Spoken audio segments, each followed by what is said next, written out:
So just to So like oversimplify here, you're saying that with doing a few simple things, you could literally get 3 or 4 times as much for your practice when you sell it. Okay. So as a lot of our clients are really well-established chiropractors, and they're starting to look down the road a little bit, and they're starting to think about, well, they can't do it forever. Maybe they're going to want to sell the practice sometime. yep. And I think you know that you can get either a fair price, but you can also get more money if you do a few things differently. You've put together a little outline to show some of the things. Wouldn't this be obvious? Wouldn't just every doc already do everything? Don't they automatically get the top price for the No, practice? no, things are changing, right? So 20, 30 years ago, you hear of these big practices being sold to the junior associate, junior chiropractor, and times are changing. That's happening less and less in our industry. A lot of people actually own business owners will bank their retirement based off the value of their practice. And I would highly not recommend not doing that. To me, practice sale should almost be gravy. Okay, but that's a whole nother topic because it is difficult to find a accredited buyer who's going to come in nowadays.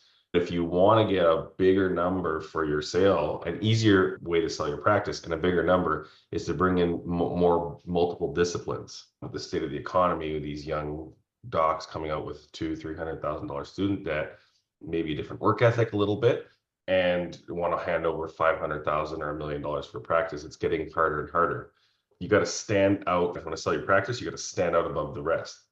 And there's 5 or 6 things that are clear to me that you can do to help stand out. Okay. And that's why we made this guide, is to help anybody. It doesn't have to be older DCs. Anybody who wants to prep their office for an office sale or even an attraction of an associate. These principles and these ideas are very similar if you want to attract an associate down the road. They're very simple. How would you like the staff to answer your customer? And it has to be systematized. It can't be, fortunately, you just can't let your staff loose and say and do whatever they want.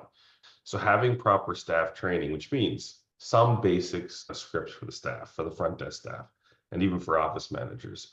And things like what to say when you answer the phone, what to say to a new client, how to answer emails, texts, so on and so forth. You want to have proper staff training. And also, do you have organized meetings? Small meetings each day, 3 to 5 minutes that are structured.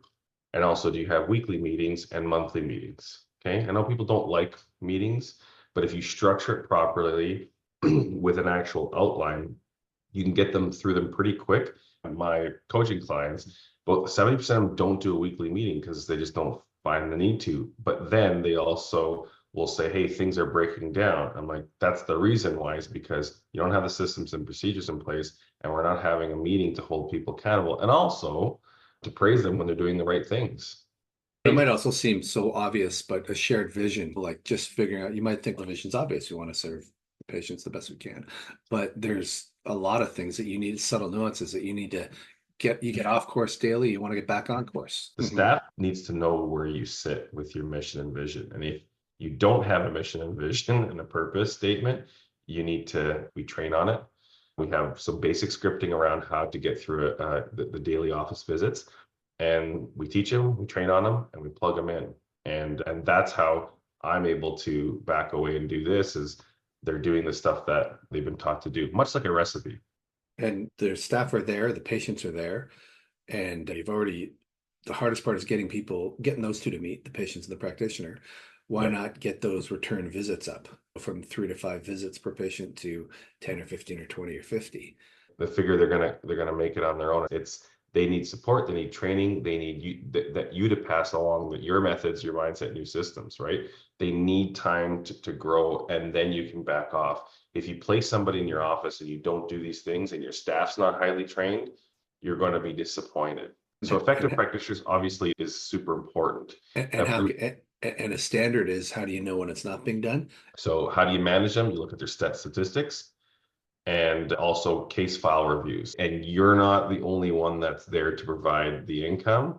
It makes your practice more attractive for sale, right? Because it's really hard to reproduce one owner's success. So if you are a one owner seeing X amount of patients driving all the income, a new buyer is going to come in and go, what is the chances of me being able to reproduce what you're doing? It just makes sense. If you were to buy my practice, it's like, they like Angelo, I'm not sure if they're going to like me. So I'm not sure what kind of value to put on this practice. And that those sales happen all the time. But if you want to have a bigger wide of cast the net to more buyers, you bring in more disciplines. It's just pure the principle of diversification, really. You're just spreading the Yes. risk. Yeah. Yeah.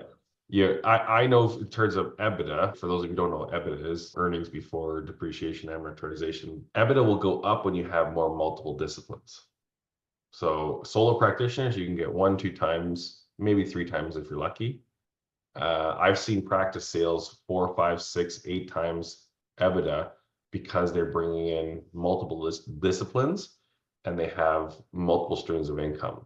So just So to like oversimplify here, you're saying that with doing a few simple things, you could literally get 3 or 4 times as much for your practice when you sell it. bringing in new patients and then knowing how to help them stay, be inspired for care, happily pay and refer, you will experience what's called hyper growth. It's what Yeah. our clinic went through when we met and I was resistant to ads. But as I knew, this is my plan that I started 3 years ago. I knew these things to be true. So I transitioned my office with this formula. So we brought in an associate, now another one, a third one coming. The ads just provide, like you said, more at bats. However, we make sure that all of our associates are trained in systems and procedures in order to help the patient stay. And our associates are hitting their goals within a 6 month to 1 year process. They want to hit 100 visits or 150 visits, whatever their goals are, they're hitting it instantly without having to wait 4 or 5 years down the road. So an automatic marketing machine is really important to bring in those new patients and to help them to stay, pay, and refer, obviously. You do those things over a period, even of a year, you're going to see a lot different practice in front of you, and you're going to see a lot different value. I can assure you that. So I hope this helps people start to think, maybe I need to make a few changes. And this again will help you even start to attract associates, which down the road can help you with practice sale. Right. That's awesome. So if you're looking to quickly and easily increase the value of your practice with proven systems that truly make a difference, I'd love to invite you to book a no strings discovery call with us. In this quick 15-minute Zoom meeting, we'll simply explore where your practice stands and whether our approach can help you maximize its value. There's nothing to buy in this call. It's just a friendly conversation to see if we're a good fit for your goals. Click below to schedule your call, and let's talk about how we can get you the highest possible value for your practice when it's time to sell.